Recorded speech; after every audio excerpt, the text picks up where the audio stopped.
Hello everyone.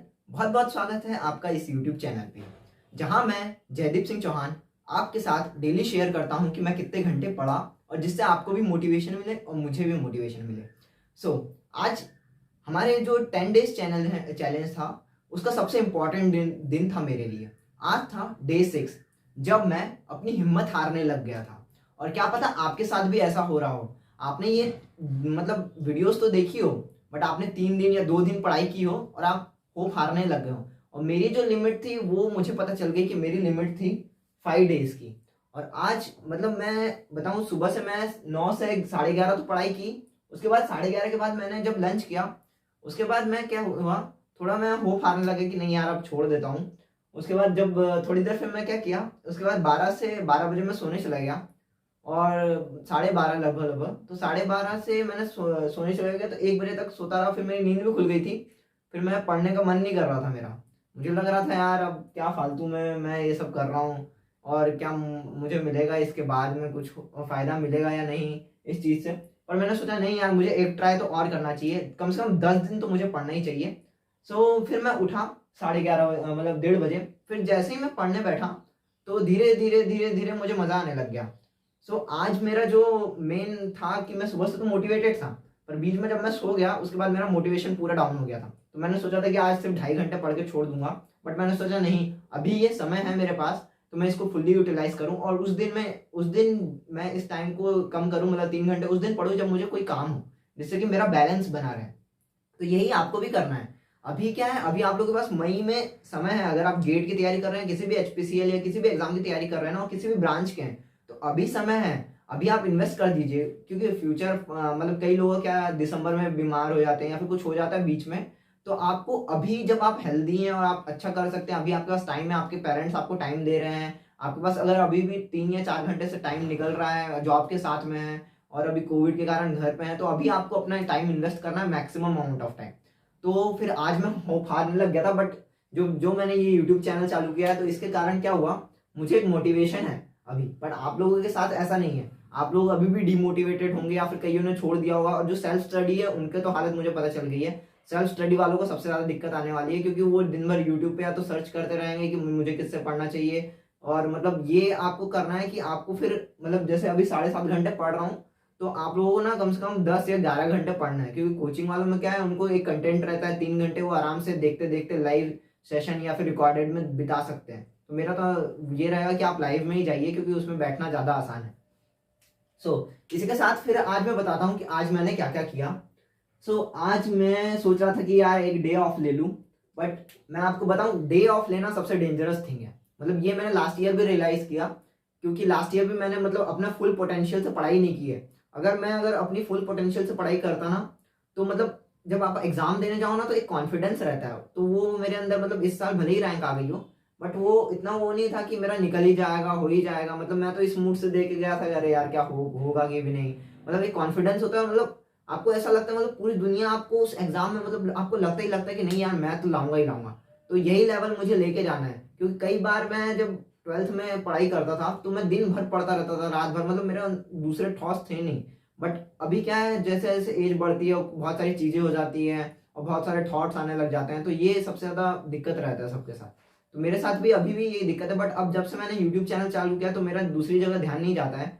और मतलब मैं अपना पूरा फोकस इसी पे करता हूँ कि नहीं, मुझे पढ़ना है। क्योंकि लास्ट ईयर क्या था, मैं कई सारे जॉब्स की वैकेंसी या फिर मैं कुछ और आईटी का कोडिंग सीख लूँ या कुछ कर लूँ, तो ऐसे मेरे बहुत सारे डाइवर्ट होते थे। मैं डेली कुछ ना कुछ सर्च करते रहता था कि यार इसके अलावा मैं कुछ और सीख लूँ, गेट छोड़ दूँ। लास्ट के जनवरी में मुझे लग रहा था यार गेट छोड़ के मैं 10,000 की नौकरी करने चला हूँ, कोई भी नौकरी मिल जाए। यहाँ तक कि मेरा पोस्ट ऑफिस में भी जीडीएस में सिलेक्शन हो गया था। मुझे तो लग रहा था यार मैं ज्वाइन कर लूँ और फिर उसी के साथ। बट मैंने अभी भी सोचा है कि नहीं यार, एक ट्राई तो देना चाहिए। और मेरे हिसाब से आप भी अगर जॉब करके आए हैं, तो आपको एक ट्राई 100% अपनी मतलब पूरी एकदम कैपेसिटी से दीजिए। इसी के साथ अब आपको बताता हूँ कि आज मैंने क्या क्या किया। तो कल का मेरा टारगेट था, तो वो तो मैंने अभी 7.5 घंटे में अचीव कर लिया है। वर्क एंड टाइम और सिटिंग अरेंजमेंट, तो ये दो मैंने आज पढ़े हैं। सिटिंग अरेंजमेंट के मैंने 7 क्वेश्चंस बनाए हैं। और ये जो मैंने किया है, ये एक यूट्यूब चैनल से किया है, फील फ्री टू लर्न। तो ये बहुत ही अच्छा सर पढ़ा रहे हैं। और मुझे अभी एप्टी बनाते बनाते क्या हुआ है, मुझे ये रियलाइज हो गया है कि आपको शॉर्टकट मेथड्स करेंगे ना, मतलब मैं तो करता हूँ, तो शॉर्टकट मेथड्स करता हूँ ना, तो दिक्कत आती है। तो आप अगर बेसिक सीखेंगे तो ज़्यादा सही रहेगा, क्योंकि भले ही लेंदी अपने मतलब जो हमारी एग्जाम है PSU, उसमें क्या है जो बेसिक्स अगर आपको आते हैं ना, तो भले ही 1 से 1.5 मिनट में क्वेश्चन हो तो वो ज़्यादा बेटर है, सही होने मतलब सही होगा तो ज़्यादा बेटर है बजाय गलत होने के, और आप जल्दी स्पीड से कर दीजिए। और कुछ थोड़ा सा वैरायटी अगर घूम जाती है ना तो बनते नहीं। तो ये सर मतलब ये जो सर हैं बहुत ही अच्छा पढ़ा रहे हैं, तो आप भी यहीं से पढ़ सकते हैं। इसके अलावा आज से मेरा जो मतलब जो आज मेरे दिन में मतलब जिसने मुझे मोटिवेट किया 1:30 बजे के बाद, इंग्लिश उठाई मैंने, तो इंग्लिश तो मैंने 1.5 या 2 घंटे पढ़ी होगी, तो मेरा पूरा डिमोटिवेशन ही था। बट इंग्लिश में क्या मैं स्ट्रगल कर रहा था, और मतलब दूसरे बहुत सारे वीडियोस देखे मैंने, और प्रिपोजिशन ही तैयार कर रहा था। तो प्रिपोजिशन थोड़ा सा टफ है, मुझे समझ में नहीं आ रहा था इन कहाँ लगाए, एट कहाँ लगाए, ऑन कहाँ लगाए, टाइम ऐसा है, मतलब उसमें अलग अलग चीजें थी। तो मैंने ग्रेड अप में क्विज भी बनाई, सोचा कि डायरेक्ट बना के देखूं, तो उसमें भी 5.5 10 में से आ गए।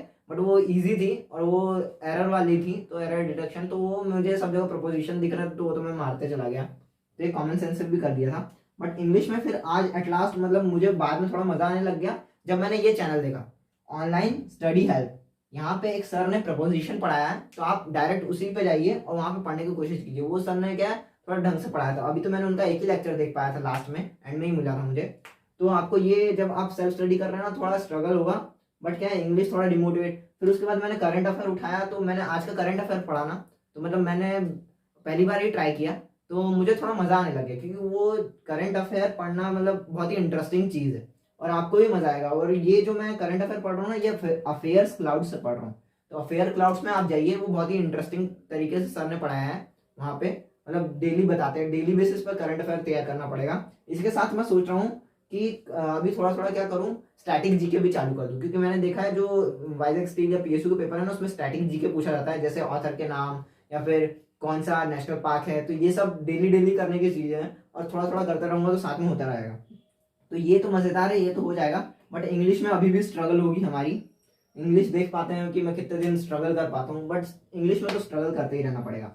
अब मेरा कल का टारगेट क्या है, कल मुझे वर्क एंड टाइम तो मैंने पढ़ लिया, थ्योरेटिकल हो चुका है, और सिटिंग अरेंजमेंट भी थोड़े 7-8 क्वेश्चन बना लिए हैं। और सिटिंग अरेंजमेंट का लेवल थोड़ा सा मतलब वो जो सर पढ़ा रहे हैं वो बोल रहे हैं कि इजी है, बट वो मतलब इजी तो है ही, बट अब मेरे लिए पहली बार था, और मैंने RCFL में भी यही फेस किया था कि सिटिंग अरेंजमेंट थोड़ा मुझे टफ लगा था। बट अब वो सर ने जो क्वेश्चंस कराया ना वो उनको इजी बोल रहे हैं, और बट वो मेरे लिए अभी भी टफ है। तो सिटिंग अरेंजमेंट में मुझे प्रैक्टिस करनी है, तो इसके मैं टेस्ट दूंगा कल। तो आपको मैंने बता दिया मेथड क्या है, सही तरीका। टॉपिक पढ़िए, नोट्स बनाइए, उसका एक टेस्ट दीजिए, और प्रीवियस ईयर जैसे गेट के लिए तो आप प्रीवियस ईयर बनाइए पहले, तो फिर टेस्ट दीजिए। और मतलब टेस्ट कैसे देना, एज की PDF के क्वेश्चन सॉल्व कर दीजिए, आपके पास अभी टेस्ट सीरीज नहीं है, और टेस्ट सीरीज खरीद दीजिए, तो अभी टेस्ट देते रहिए साल में। टेस्ट बचाने की कोई जरूरत नहीं है, लास्ट में इतने टेस्ट हो जाएंगे कि आपको समझ में नहीं आएगा कौन सा टेस्ट दूं कौन सा टेस्ट छोड़ू। तो टेस्ट अभी से देना चालू कीजिए, और जब मन करे, जब उठे, जब बोर लग रहा है तब टेस्ट दे दीजिए, लेटे लेटे टेस्ट दे दीजिए, स्क्रोल करते करते मोबाइल पे। तो मेरा तो यही है कि टेस्ट देना है आपको। इसके अलावा कल मेरा करंट अफेयर और इंग्लिश चलेगा। प्रपोजिशन तो मैं करता रहूंगा, क्योंकि प्रपोजिशन में मुझे लगता है कि मेरा तो इंग्लिश पहली बार है, तो 5-6 दिन तो मेरे को एक ही टॉपिक में। ये जो FT है वो तो मैंने पहले भी पढ़ चुका था, थोड़ा बहुत मुझे नॉलेज था, कोचिंग में पढ़ाया गया था हमारी। सो आज की जो क्लास है जो मैंने बताया, इससे हमें क्या शिक्षा मिलती है, ये लास्ट में मैं कंक्लूड करना चाहूँगा। सो आज की क्लास से मुझे ये पता चल गया कि मेरी लिमिट थी 5 दिन की, और मतलब ये एवरेज बच्चा, मतलब मैं जब YouTube के साथ में कर रहा हूँ ना, तब मेरी लिमिट है 5 दिन तक मैं लगातार बैठ सकता हूँ कंटिन्यूटी, और मेरी अभी कंटिन्यूटी बिगड़ने वाली थी। और मैं बताऊँ ना, लास्ट ईयर के हिसाब से अगर मेरी कंटिन्यूटी बिगड़ती है ना, तो अभी 3 दिन तक मैं कुछ भी नहीं पढ़ता, और ये आपके साथ भी होगा, मतलब हो ही रहा होगा। कई लोग तो वीडियो देख रहे होंगे, उन्होंने 2 दिन पढ़ा भी होगा, तीसरे दिन छूट गया होगा। तो मतलब अभी YouTube बना रहा हूँ तो मेरी 5 दिन की कंटिन्यूटी है, बीच में छूटने वाली थी, बट मैंने जो रियलाइज किया आज की कंटिन्यूटी जैसे ही छूटने वाली होती है ना, वापस से उठ के पढ़ने लग जाइए, मतलब बेड से उठ जाइए बस, तो आपकी अपने आप कंटिन्यूटी बढ़ जाएगी, मतलब बनी रहेगी। और ये मैं देख पाता हूँ कि कितने दिन तक मेरी और कंटिन्यूटी, अब देखता हूँ कि कल मेरा और फिर से ऐसा होगा कि नहीं, ये आपको कल के एपिसोड में पता चलेगा। इसके साथ thank you, have a nice day, मिलते हैं फिर कल, बाय बाय। और हाँ, जो अगर आपने जितना पढ़ा है आपकी कंटिन्यूटी बिगड़ रही है, तो वो कमेंट सेक्शन में कमेंट कर सकते हैं, और मेरे से कुछ गाइडेंस चाहिए तो मेरे फर्स्ट वीडियो में मेरा नंबर है, तो आप वहाँ पे मुझे कांटेक्ट भी कर सकते हैं। ठीक है, चलते हैं, बाय बाय।